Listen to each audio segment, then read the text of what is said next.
Hi, my name's Rob Calcutt. I'm what you might call a high-functioning outsider.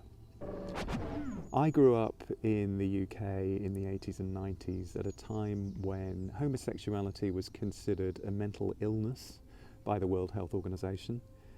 School teachers were prohibited to even talk about homosexuality because of a Tory bill called Section 28. Children who need to be taught to respect traditional moral values are being taught that they have an inalienable right to be gay. And the Church of England were hell-bent on making people like me feel like outcasts, pariahs, not meant to be around civilized society. It's an interesting life experience, let me tell you, because my formative self retreated so far inwards that the world felt a bit like a fishbowl. From a very young age, I used to dissociate from everyday reality, and I spent a lot of time existing in the realm of the imagination. That was a safe space for me to be in. And that experience formed the foundation of my adult identity. It wasn't until my late 30s or early 40s that all of that really caught up with me, and I began to realise that I needed to integrate those lost parts of myself in order to become whole and understand my story, but ultimately so that I could create again, because I have been in hiding all of my life. I didn't feel like it was safe to be seen or to fail.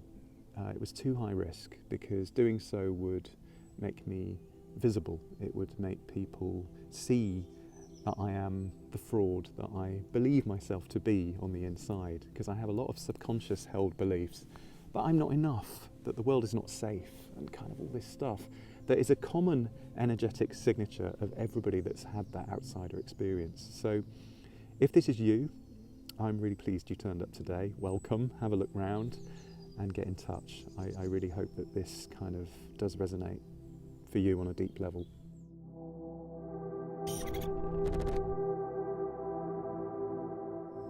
Gosh, now that's a question. I would probably say that the trauma that you experienced, the dissociation that you felt, is the very thing that's going to save you.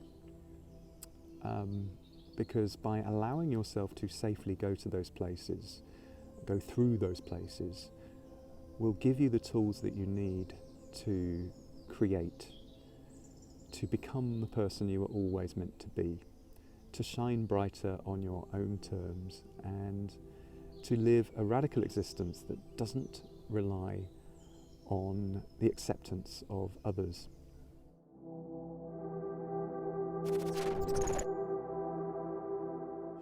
All it takes is a simple decision to show up on your own terms. And once that decision is made, then everything just flows. You don't actually have to do anything except show up on a daily basis and listen to what's going on inside. And I've got a bunch of modalities that really help with this process because I've walked the walk myself. One of those is the medicine wheel, which is an ancient system that exists all over the world that allows you to look deeply into the elementals, the earth, the air, the fire, the water, to see how those elements are reflected in your everyday existence. I also am a breath worker, which is a really good way to connect with trauma and held narratives in the body. Each bodily tension contains a story that allows us to get to know ourselves a little bit better. And finally, I'm also a sound therapist, a sound healer, and it's really good for accessing what we call theta brainwave states. It's great for deep relaxation where optimal healing can occur. But it also allows you to do a thing called shamanic journeying, which is accessing altered states to bring back insights from the realm of the imagination and the realm of spirit, so that you can come back and integrate those and understand them in normal three-dimensional reality when you return. So I hope some of that has sparked a bit of interest, and I'm thrilled that you showed up, and I hope that we can have fun working together, so get in touch.